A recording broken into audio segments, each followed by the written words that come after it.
आणि एक्साइटमेंट पहिल्या प्रयोगाची म्हणजे माझे जवळचे जे काही मित्र आहेत, ते सगळे येतात. जे आपल्या इंडस्ट्रीतले काही लोकं आहेत, काही नातेवाईक आहेत माझे आणि सर्वात जास्त आनंद या गोष्टीचा झाला, की त्यांनी मला सांगितलं, की "आमच्यासाठी तिकीट ठेव, आम्ही तिकीट काढून येणार आहोत." बरोबर आहे. आज जास्त मजा हां, कारण त्या सगळ्यांचं म्हणणं आहे, की निर्माता जगला तर नाटक जगणार आहे. नमस्कार, मी मधुरा शिधळे आणि कलाकृती मिळणार तुम्हा सगळ्यांचं मनापासून स्वागत आहे. मराठी रंगभूमीवर सध्या अनेक नवनवीन प्रयोग होत आहेत आणि यामध्येच आता आणखी एका नव्या कोऱ्या नाटकाची भर पडणार आहे. रत्नाकर मतकरी यांच्या कामगिरी या कथेवर आधारित 217 पद्मिनी धाम हे नाटक आपल्या भेटीला येतं आणि त्यानिमित्ताने माझ्याबरोबर आहेत या नाटकामध्ये मुख्य भूमिका साकारणारे 2 कलाकार. हाय ऋतुराज आणि अमृता. हाय. कसे आहात?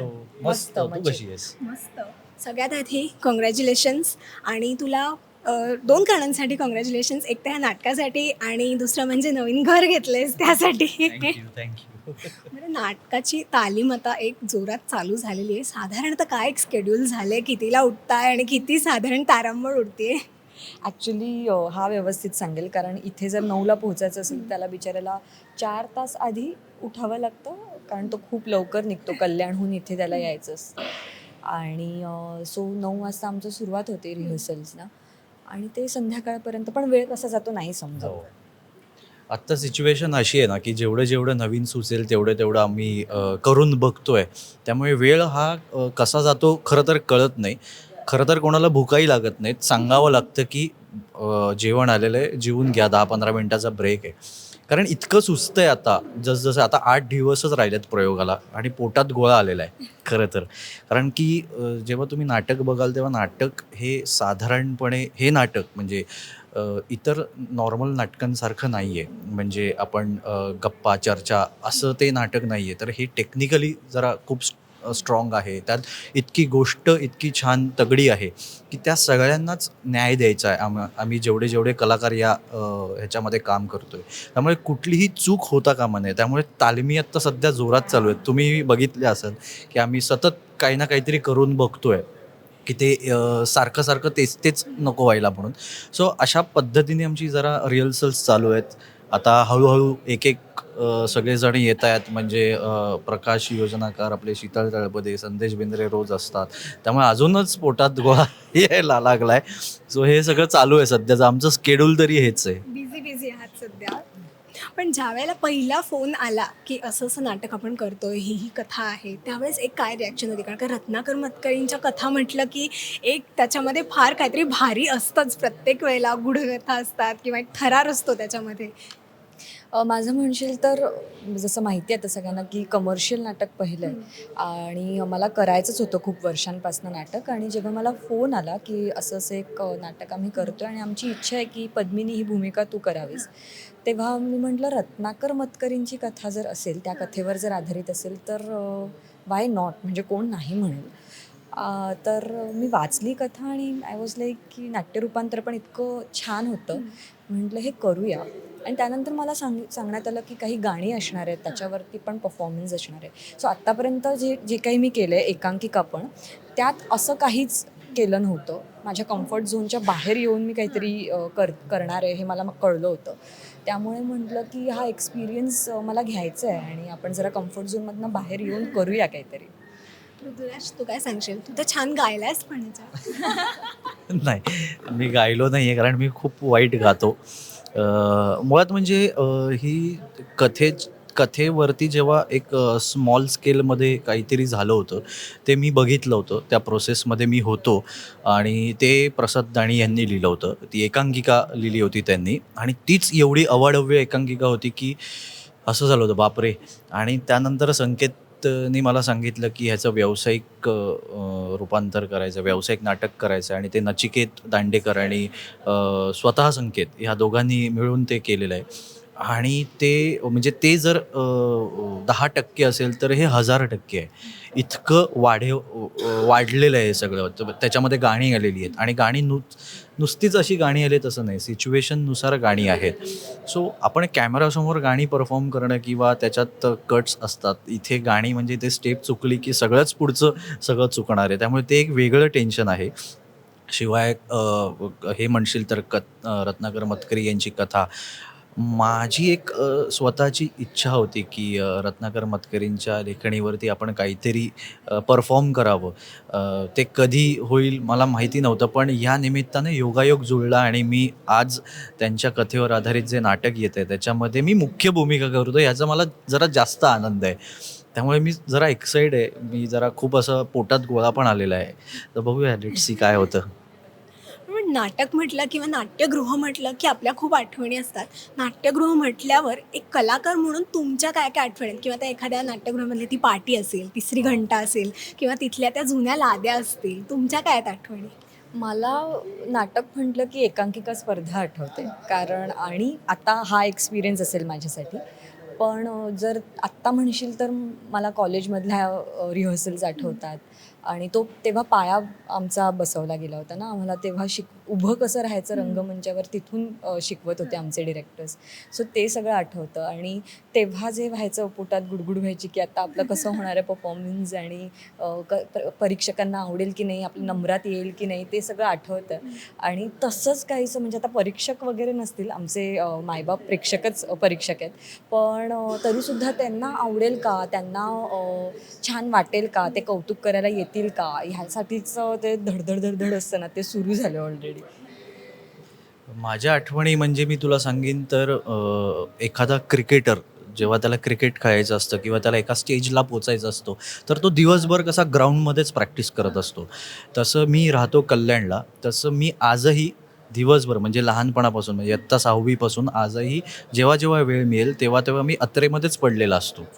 किंवा जेव्हा आपल्याकडे वेळ होता, कामं नव्हती, तेव्हा तर मी दिवसभर अत्रेमध्ये पडीक असायचो की कोणाची रिहर्सल चालू आहे, यांचा दीर्घांक चालू आहे किंवा ह्या स्पर्धा एलिम्सच्या काही स्पर्धा चालू आहेत, त्यांच्या रिहर्सल्सला जाऊन मी बसायचो. मग ते बऱ्याच वेळा हकललं गेलेलं आहे किंवा व्यावसायिक नाटकाला बॅकस्टेजला जाऊन मी कशी प्रोसेस असते, काय असतं, सेट कसा लागतो, लाईट्स कसे लागतात, ही सगळी प्रोसेस किंवा ॲक्टर्स लोकांशी बोलायची, ही सगळं मी आमच्या यात्रेमध्ये जाऊन केलेलं आहे. सो तेव्हा प्रेमही मिळालं आहे, तेव्हा ओरडाही खाल्लेला आहे, हकललं गेलंसुद्धा आहे. पण ती एक प्रोसेस बघायची खूप मजा आहे आणि आज आपलं स्वतःचं एक व्यावसायिक नाटक येतं आहे आणि ती सगळी प्रोसेस मी आज जवळनं बघणार आहे. सो मला असं वाटतं की कुठेतरी हे प्रत्येकाच्या बाबतीत घडलं पाहिजे की तुम्ही ज्या क्षेत्रामध्ये काम करताय तिथे तुम्ही झोकून दिलं पाहिजे. मी अगदीच झोकून दिलं असं नाही म्हणणार, पण मी तो प्रयत्न केला की मला जेव्हा जेव्हा वेळ आहे तेव्हा तेव्हा मी थिएटर्समध्ये गेलेलो आहे आणि थिएटर्समध्ये ते थिएटर मला माझं घर करावं असं मला वाटलं आहे. किती छान. आता नाटक चालू होण्यासाठी पहिला प्रयोग आता येतोय लवकरच, काहीच दिवस उरलेत. एक किती एक्साइटमेंट आहे त्या पहिल्या टाळ्या, पहिली दाद, पहिली प्रेक्षकांकडून मिळालेली किंवा तुमच्या जवळच्या कलाकारांकडून मिळालेली प्राप्ती एक. पहिल्या प्रयोगाला कोण कोण येणार आहे, म्हणजे घरून कोण येणार आहे की घरून सगळे माझ्यापेक्षा नाही म्हणता येणार, माझ्याच एवढे माझ्या घरचे एक्साइटेड आहेत, दोन्ही घरचे, माहेरचे पण आणि सासरचे पण. तर खऱ्या अर्थाने पहिलं असणार आहे माझ्यासाठी सगळं. कारण कमर्शियल नाटक पहिलं म्हटल्यानंतर खऱ्या अर्थाने पहिले प्रेक्षकांची दाद, पहिल्या टाळ्या, ते सगळं मी अनुभवणार आहे.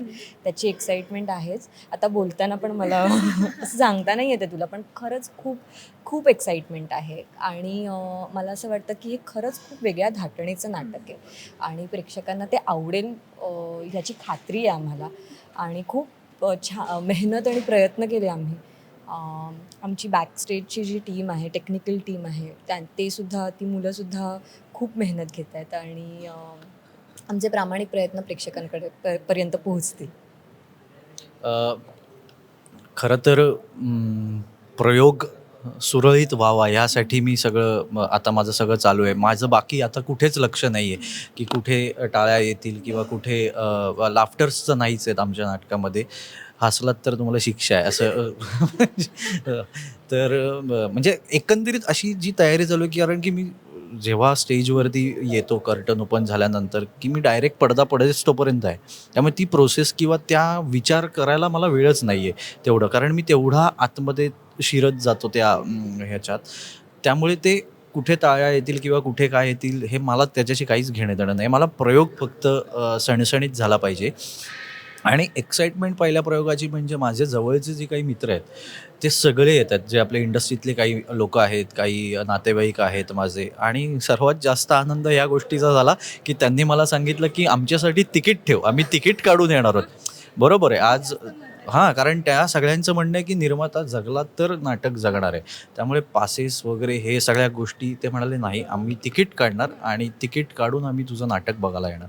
सो ही एक पॉझिटिव्ह एनर्जी आल्यासारखी वाटते मला. मला अजून एक काय म्हणजे गंमत काय वाटली माहिती मी मगाशी ज्यावेळेस तुमची तालीम बघत होते आत्तापर्यंत तुला ज्या ज्या भूमिकांमधून बघितलं आहे तो एक दुसऱ्यांना घाबरवणारा किंवा दुसऱ्यांना त्रास देणार, त्याला इथे स्वतःला घाबरताना बघितलं मी. त्याच्यामुळे मला ते बघताना इतकं वेगळं वाटत होतं. एक वेगळी भूमिका आता एक नाटकाच्या रूपातून करतोस. मग मला सांग की ह्याला एक प्रीतीचा पायगुण म्हणावा लागेल का, की कारण लग्नानंतर एक वेगळीच भूमिका मिळाली, त्याच्यानंतर नाटक, आता मग घर घेतलंस. ॲक्च्युली प्रीतीचाच पायगुण आहे. कारण की मी आपल्याच एका इंटरव्ह्यूमध्ये बोललेलो आहे कलाकृतीच्या, की माझं जसं लग्न झालं तसं दुसऱ्या दिवशी मला सिरियल आली होती. त्यानंतर लगेच एक सिरियल आली. म्हणजे जवळजवळ लग्न झाल्यानंतर मी 3-3.5 महिने घरीच नव्हतो.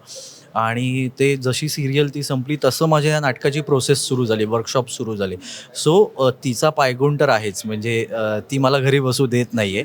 आणि ती म्हणजे ती मला इतकं सपोर्ट करते म्हणून मी आज इथपर्यंत आहे असं मला वाटतं. कारण की आम्ही काही 6 महिन्यापूर्वी भेटलो आणि लग्न झालं असं नाही. 5 वर्ष आज आम्ही एकत्र आहोत. या 1 जानेवारीला आम्हाला 5 वर्ष होतील आता. सो त्यामुळे तिचा सपोर्ट मागचे 5 वर्ष पण खूप महत्त्वाचा होता माझ्यासाठी. सो तिचा पायगुण आहेच, तिच्याशिवाय तर काहीच नाही. आणि नवीन घराचा पायगुण म्हणाल तर आता जस्ट आत्ताच 2-3 दिवस झाले मी शिफ्ट झालो आहे. सो ते शिफ्ट होणं आणि लगेच आता प्रयोग सुरू होणं. सो आता बघायचं नवीन घर आपल्याला कसं काय देतंय. किती छान. अमृता, नवऱ्याची काय रिॲक्शन होती? आत्ता इतक्या वेगवेगळ्या मालिकांमधून तू वेगवेगळ्या भूमिका केल्यास आणि आता एक असं थरारक नाटक आहे. अ, खुश होता तो. नवऱ्याविषयी सांगायचं तर त्याला आहे ना मराठी मालिका सोड, काहीच मूव्हीज, हॉलिवूड, हिंदी काही बघायची त्याला सवय नव्हती. आणि मला कौतुक त्याचं हे यासाठीच करावंसं वाटतं की मी या इंडस्ट्रीत काम करते फक्त आणि फक्त म्हणून त्याने नॉलेज गोळा करायला सुरुवात केली. म्हणून तो मूव्हीज बघतो, तो वेब सिरीज बघतो. तो मला आठवतं आम्ही जेव्हा पहिल्यांदा भेटलो त्याच्यानंतर आम्ही लगेच मूव्हीचा प्लॅन केला, कारण मला मूव्हीज बघायला खूप आवडतं. तर मला चल करूया आपण प्लॅन. आणि तेव्हा त्याने पहिल्यांदा बुक माय शो ॲप त्याने डाउनलोड केलं त्याच्या मोबाईलमध्ये. सो मला खूप कौतुक करावं असं वाटतं त्याचं, की त्याने माझ्यासाठी काही गोष्टी चेंज केल्या त्याच्या आणि नवीन आवड निर्माण केली त्याची. सो तो मला विचारत असतो प्रश्न खूप आणि मला सांगत असतो की हे असं कसं असतं, मग हे केल्यानंतर ही प्रोसेस का असते वगैरे. खूप प्रश्न असतात त्याचे, त्याला जाणून घ्यायचं असतं खूप. सो त्याचा खूप छान सपोर्ट आहेच मला. आणि त्याची पण एक कॉन्फरन्स होती आउट ऑफ इंडिया, पण तो जात नाही आहे, तो येतो आहे माझ्या प्रयोगाला. किती छान. मस्त वाटलं मला तुमच्याशी गप्पा मारून. आणि हे टांग्याचं साधारण एक काय म्हणजे आहे रहस्य, हे मला वाटतं ते नाटक बघितल्याशिवाय लोकांना कळलं नाही. येस, त्याच्यासाठी नाटकाला आलंच पाहिजे. अजून एक आमच्यात कॅरेक्टर आहे, ते आम्ही अजून रिव्हील केलेलं नाही आहे. ते डायरेक्ट ऑडियन्सलाच ते कॅरेक्टर कळणार आहे. सिक्रेट आहे. सिक्रेट आहे. आणि लोक अवाक होतील. आत्ता तो रिहर्सलला येत नाही कारण त्याच्या डेट्सच नाही आहेत. त्यामुळे तो नाही आहे रिहर्सलला. सो आम्ही खूप एक्सायटेड आहोत. जाता जाता सगळ्यांना एक काय अपील करायला आवडेल? तू अपील हेच करेन की सध्या व्यावसायिक रंगभूमीवरती जेवढी काही मराठी नाटकं आहेत त्याच्यापैकी फार फार तर 20 आणि 30% मराठी नाटकं चालत आहेत. प्रेक्षकांची चूक नाही आहे. कंटेंट एवढा स्ट्रॉंग रंगभूमीवरती फार येत नाही. पण आत्ता हल्लीच्या काही काळामध्ये जी काही नाटकं आली आहेत आत्ता सध्या, त्यांचा कंटेंट स्ट्रॉंग आहे. आणि त्याकडे सगळेजण प्रयत्न करतात, लेखक, दिग्दर्शक सगळेच. आमचंही नाटक वेगळं आहे. म्हणजे मी तुम्हाला सांगेन की गेल्या 18-20 वर्षामध्ये रंगभूमीवरती असं नाटक आलेलं नाही आहे. इतकं टेक्निकली स्ट्रॉंग असलेलं, इतकं कंटेंट वाईज स्ट्रॉंग असलेलं, इतकं ॲक्टर्स वाईज स्ट्रॉंग असलेलं नाटक अजून रंगभूमीवरती आलेलं नाही आहे. सो हे नाटक आम्ही घेऊन येतो आहे तुमच्यासाठी.